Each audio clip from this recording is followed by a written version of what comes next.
আমাদের পরবর্তী প্রশ্ন, কর্মের ফল সবাইকেই ভোগ করতে হয়। কর্মের ফল সকলকে ভোগ করতে হয়। আচ্ছা, কথাটা কি সত্যি? কি বলো তোমরা? কথা সত্যি? কর্মের ফল সবাই ভোগ করবে? আচ্ছা, চলো আজ আমরা একটি সুন্দর দৃষ্টান্তের দ্বারা এটা শিক্ষা লাভ করি। গৌতমী নামে এক তপস্বিনী ছিলেন। সেই গৌতমী দেবীর একটি পুত্র ছিল, বাচ্চা, খুব সুন্দর সেই পুত্রটি। একদিন তার পুত্র জঙ্গলের মধ্যে খেলা করছিল, কিন্তু হঠাৎ এক বিষধর সর্প এসে সেই পুত্রকে দংশন করে, যার ফলে তার প্রাণ চলে যায়। তো জঙ্গলে অনেক বনবাসী থাকেন না, সাঁওতাল, কোল, ভিল ইত্যাদি। তো এই প্রকার বনবাসী কিছু ব্যক্তি জঙ্গলের ভেতর দিয়ে চলতে চলতে তারা দেখলেন যে গৌতমী দেবীর পুত্র বিষাক্ত সাপের দংশনে মৃত হয়ে পড়ে আছে। আরে গৌতমী দেবীকে তো সকলেই চেনে। সঙ্গে সঙ্গে কোলে করে গৌতমী দেবীর কাছে নিয়ে উপস্থিত করে। দেবী দেখলেন, দেবী প্রচন্ড দুঃখ পেলেন। একমাত্র যার পুত্র, সেও চলে গেল। কিন্তু তিনিও বড় তপস্বিনী ছিলেন, তারও অনেক মন্ত্র শক্তি ছিল। সঙ্গে সঙ্গে তিনি তার মন্ত্র শক্তির দ্বারা তিনি যে সাপ কেটেছে তাকে আকর্ষণ করতে লাগলেন। মন্ত্রের এমন প্রভাব, সেই মন্ত্রের প্রভাবে সেই সর্প এসে উপস্থিত হলো। আর সাপ তো ভয়ে কাঁপছে। সাপকে জিজ্ঞাসা করছে, আরে সর্প, তুমি কেন আমার পুত্রকে হত্যা করেছো?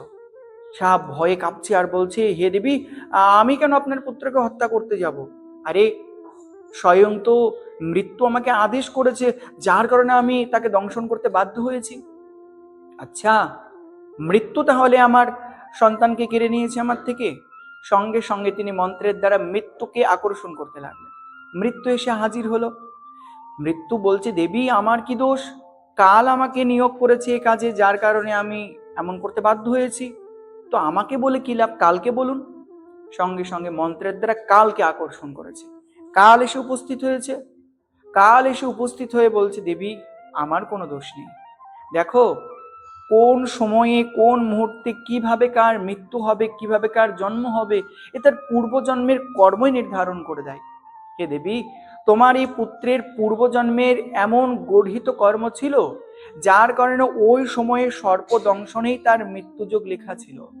অতএব না তো আমি কাল আমার দোষ, না তো মৃত্যুর দোষ, না তো সর্পের দোষ, দোষ তো তার কর্মের।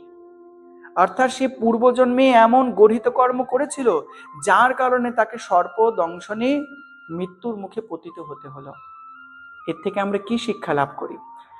এর থেকে আমরা এটা জানলাম যে আমাদের কর্মের ফল আমাদের সকলকেই ভুগতে হবে। আমরা যে যেমন কর্ম করব, আজ হোক, 10-20 বছর বাদে হোক, কিংবা অন্য কোনো জন্মে হোক, আমাদের কর্মের ফল আমাদেরকেই ভুগতে হবে। তাই শাস্ত্র বলছেন, অবশ্যমেব ভোক্তব্যম কৃতম কর্ম শুভাশুভম। অর্থাৎ অবশ্যই আমাদের কর্মের ফল আমাদেরকে ভোগ করতে হবে। এই জগতে কেউ আমাদেরকে সুখ দিতে পারে না, কেউ আমাকে দুঃখ দিতে পারে না। আমরাই আমাদের জীবনের কর্ম অনুসারে সুখ এবং দুঃখ লাভ করি। তাই আজ থেকে কেউ কখনো কাউকে দোষারোপ করবে না, ভগবানকে দোষারোপ করবে না। নিজের কর্মকে ভালো করো, তো ভাগ্য আপনা আপনি বদলে যাবে।